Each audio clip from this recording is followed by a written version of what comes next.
Guys, this is Mr. Joshy J, and this is your F1 driver ratings and team ratings for the Abu Dhabi Grand Prix. Yep, in this video, I rate the drivers' performances and teams' performances over the weekend. We saw the most dramatic finish ever to a Grand Prix. And once again, big congratulations to Max Verstappen. And also, you have to give Lewis Hamilton massive respects the way he walked over and congratulated Max and shook hands with him. Absolutely fantastic by Lewis Hamilton. And, I mean, even though they've been rivals on track, but off track, it seems the respect has always been there between Max Verstappen and Lewis Hamilton. But anyway, let's get to the driver ratings and team ratings. Right, going to start off with, well, as they are the 8-time Constructors' Champions, I'm going to start off with Mercedes. Lewis Hamilton, 10 out of 10. P2 in qualifying, fastest in FP2 and FP3, and P2 in the race, where most of the race, up until the safety car, he was leading. You know, got a dream start, got ahead of Max Verstappen, and then come into pits, had to do a bit of racing with Perez, cleared Perez eventually, and it was looking very comfortable for Hamilton. Max just did not have the pace to keep up with Hamilton, but then once the team had binned it changed absolutely everything. And unfortunately for Lewis, he ended up finishing P2, but like I said, you have to respect him.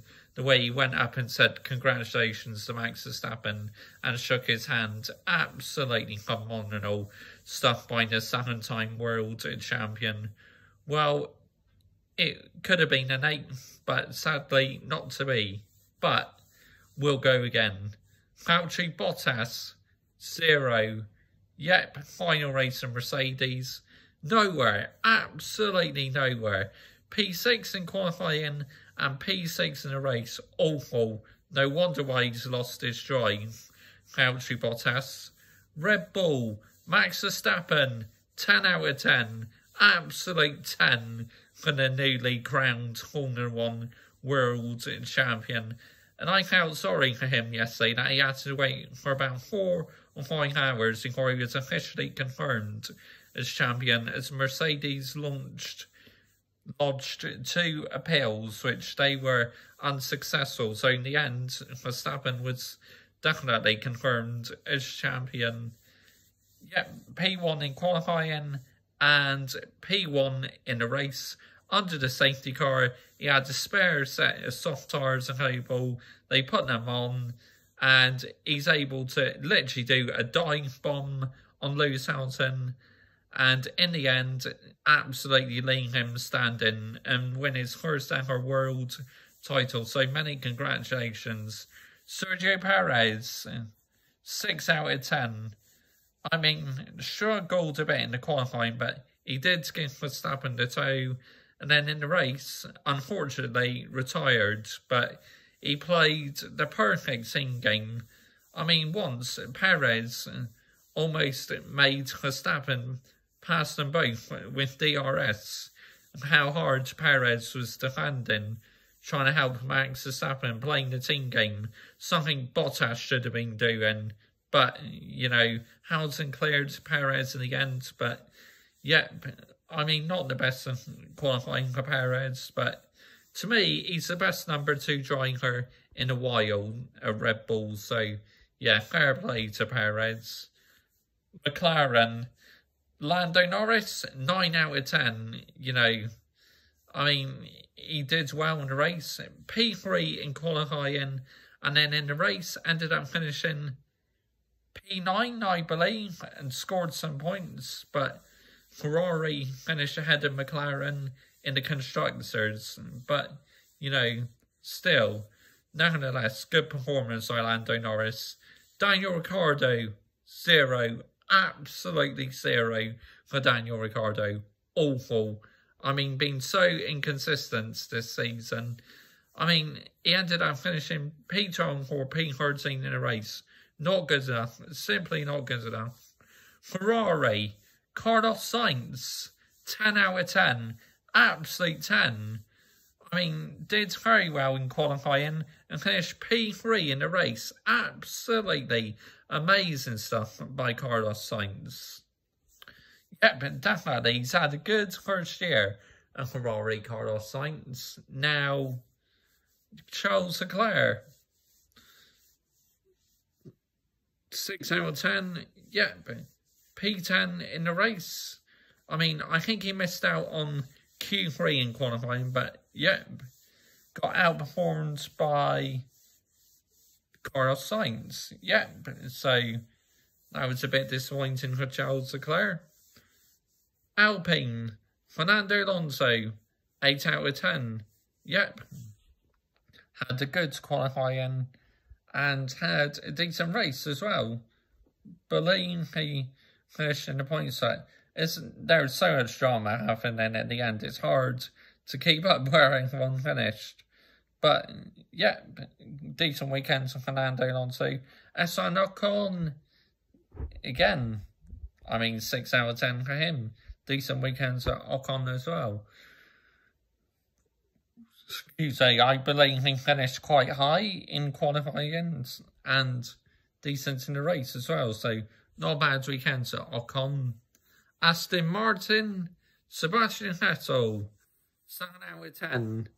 P11 in the race, finished ahead of Lance Stroll, so good Grand Prix by him. Lance Stroll, 6 out of 10. You know, got overtaken by Vettel and believed he finished outside of the points. But Aston Martin, they've been a bit disappointing this season. They've not quite been able to have the same car as what they did in the 2020 season with the racing points. You know, that was a phenomenal car, but the Aston Martin not quite being as good, so work for them to do. Alfa Romeo, Kimi Raikkonen, 5 out of 10. Absolutely devastated he retired in his final Grand Prix. I mean, he missed out on Q2, didn't have a great qualifying, but it's such a shame. Kimi Raikkonen, an absolute legend. I will miss him. Antonio Giovinazzi in his final F1 race before he moves to Formula E. 5 out of 10. Out-qualified Kimi all weekends, but then unfortunately his engine failed or whatever it was. So, yep, he retired. So, disappointing end to the season for Alfa Romeo, who finished 9th in the Constructors. Yep. So, that's a shame for them. AlphaTauri, Yuki Tsunoda, 10 out of 10. By far his best weekend yet for Yuki Tsunoda. He's absolutely superb. More on that, please, Yuki, next season. And you'll definitely be one to watch out for. Pierre Gasly, 6 out of 10. I mean, wow.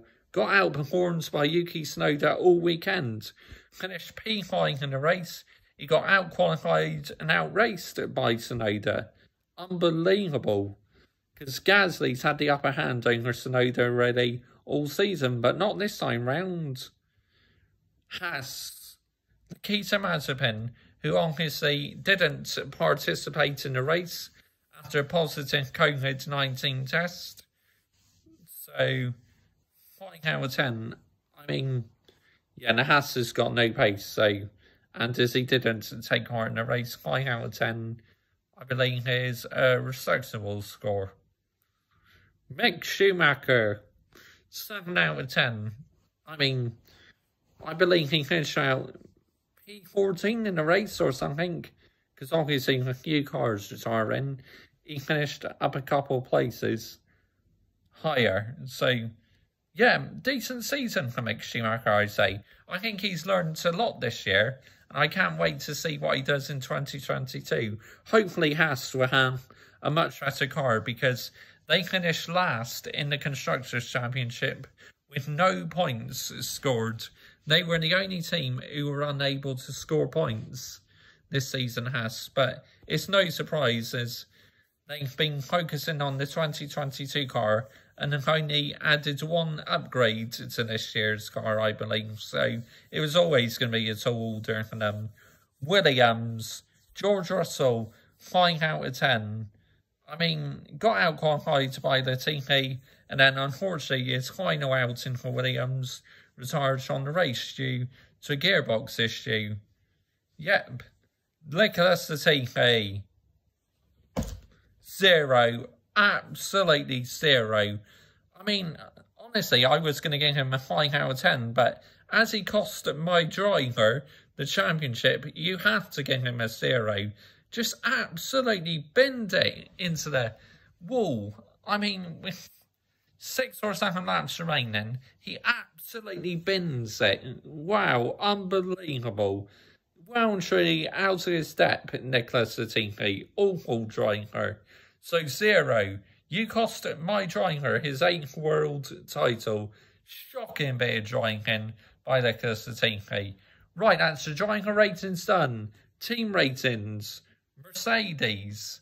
Now, actually, I was going to give them about a 9 or 10, but I'm going to mark them down. I'm only going to give them a 5 out of 10. You know, because with their appeals, they kept Max Verstappen waiting after the race about 4 or 5 hours. And Bottas absolutely horseshit all weekend. So yeah, 5 out of 10 for Mercedes, I'm afraid. Red Bull. Now, perfect strategy. 10 out of 10. You know, they helped Max win that championship when the safety car came out.